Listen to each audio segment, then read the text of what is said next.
you see your little palatial estate? Oh, I got it. You didn't. Oh, walk it to him and say, no, you won't. Not on my watch. Walk it to him and say, not on my watch. You know, I could care less. Yeah, whatever. Happened. It was the Giants. Oh, whoa, it didn't even count. Whoa. Well, Oh, well, if you didn't care, so why were you tweeting the Cowboys are still in first place? Well, I did after the Oh, game. why you did that? After You the didn't game, care. I tweeted. You didn't care. Well, that's all. Is that a fact?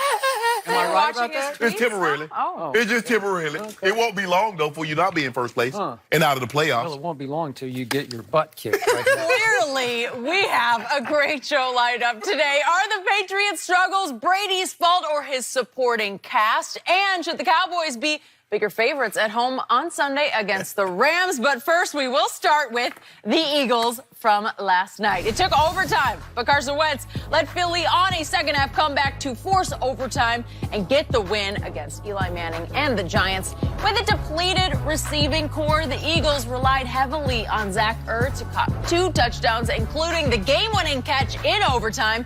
And with the win, the Eagles are now 6-7 and sit alongside the Cowboys atop the NFC East. So, Shannon, are you encouraged or discouraged by the Eagles after last night? I'm probably more discouraged, although there were some encouraging things, but I was more discouraged.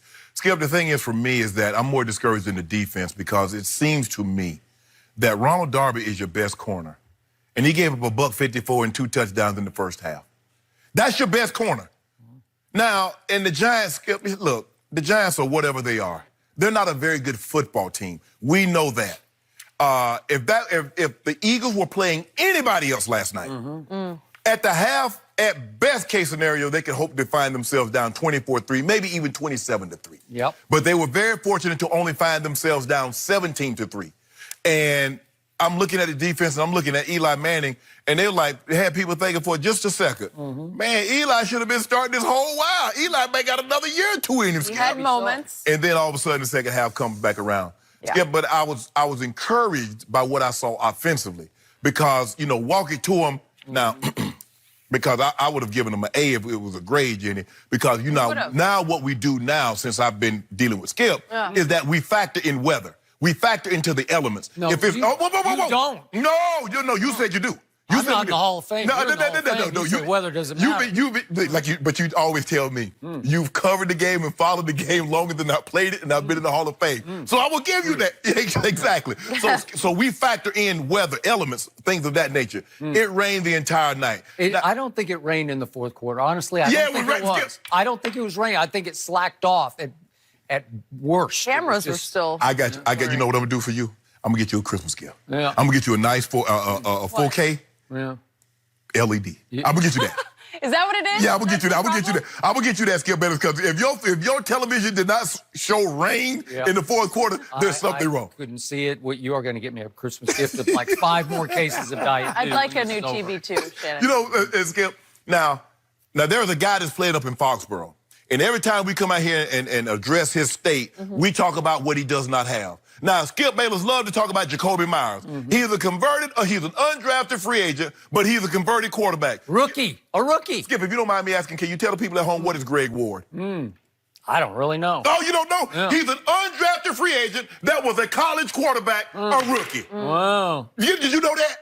Okay, how about this here? What about Josh? Wait, who is Zach Ertz? Do you know who that guy is, that number 86? Help me out. Who is Julian Edelman? Help me out. Who is Julian Edelman? The Hall Hall of Famer. Does Tom Brady have a Zach Ertz? He used to have a Gronk. He has a Julian Edelman. Oh, okay. Oh, yeah, the guy that was Super Bowl MVP. Julian Edelman, 7th-round draft choice, former college quarterback at 5 feet 11 inches tall. Wow. Can you say Super Bowl MVP? Yeah, I don't But it's know. anyway, he also had a guy, Josh Perkins. Skip, you saw him? Yep. He was an undrafted free agent. Now, we heap praise, Skip did. I remember they played the Giants at home, and they had to stay in that 11 personnel package, Skip, and that Tom Brady this man had to stay in a three tight end package with Greg Ward, an undrafted free agent rookie. Down 14. What was Dallas Goedert? Oh, Skip. Wait, he was a second rounder. They snaked him right out from under Jerry Jones. I'm just asking back questions. I know, I'm not asking So you there's that. 2 guys, Zach Ertz and Dallas Goedert. Those guys are really good. Oh, can I? And White. Yeah. Is he any good? James White any good? James White, I don't know. Okay. He just, I mean, he just had 5 feet 10 inches tall. I don't know how a guy 5 foot 10 inches tall can have the most catches in a single playoff game in NFL history. In the Super Bowl, caught 14 passes. But that's not here to Skip. It's my turn to talk. Thank you very much. Now, so there are Lane Johnson goes down early. Alshon goes down with a foot injury. Even I think a Whiteside. So now I'm like, they only had 3 healthy receivers to start the game. Alshon goes down. So now you got 2. It got so bad that Peterson said, you know what, Ward, just fair catch it. We can't run the risk of you returning punts and get nicked, because now we got 1 wide receiver. Desperation. They walk it to him. He was throwing them passes, and they were dropping them left and right. I say, walk it to him.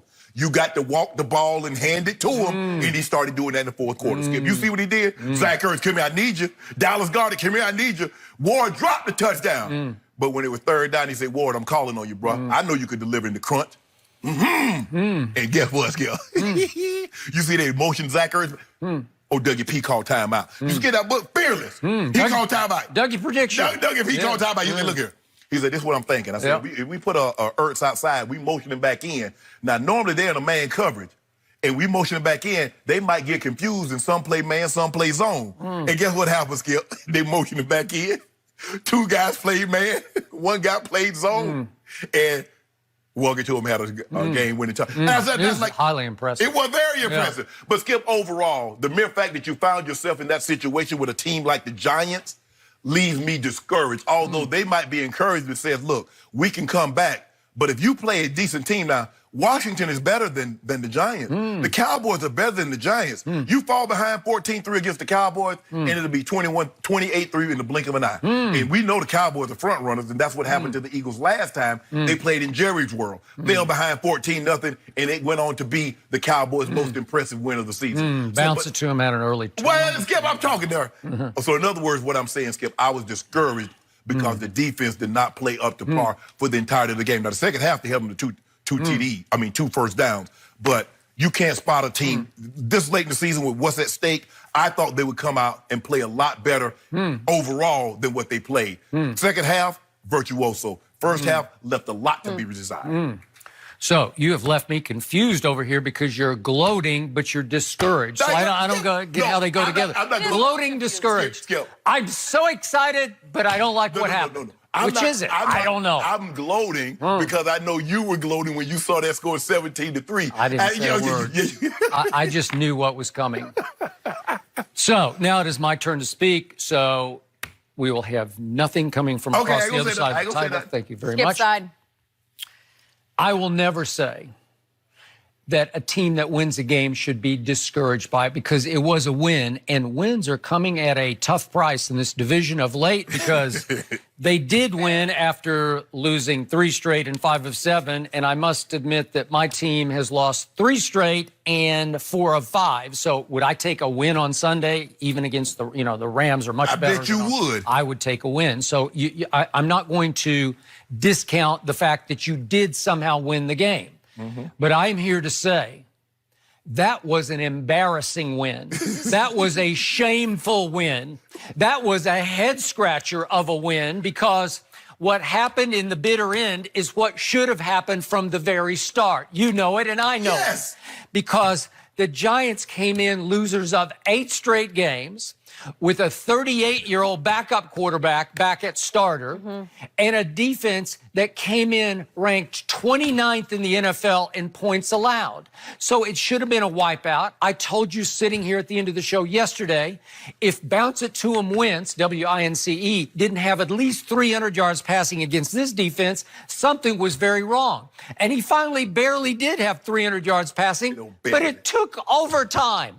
It took overtime, and I'm saying, what just happened? Because I'm going to remind everybody that my team beat that team easily twice. So what was the problem last night? Look at the numbers. Do you realize your Eagles had the ball for 43 minutes to the Giants 22 minutes? Think about that. 43 minutes to 22 minutes, and it still took overtime to win the game. It was 418 total yards to 255. If I told you that sitting here yesterday, you would have said it's 35-7, right? Yes. And it took overtime to do that.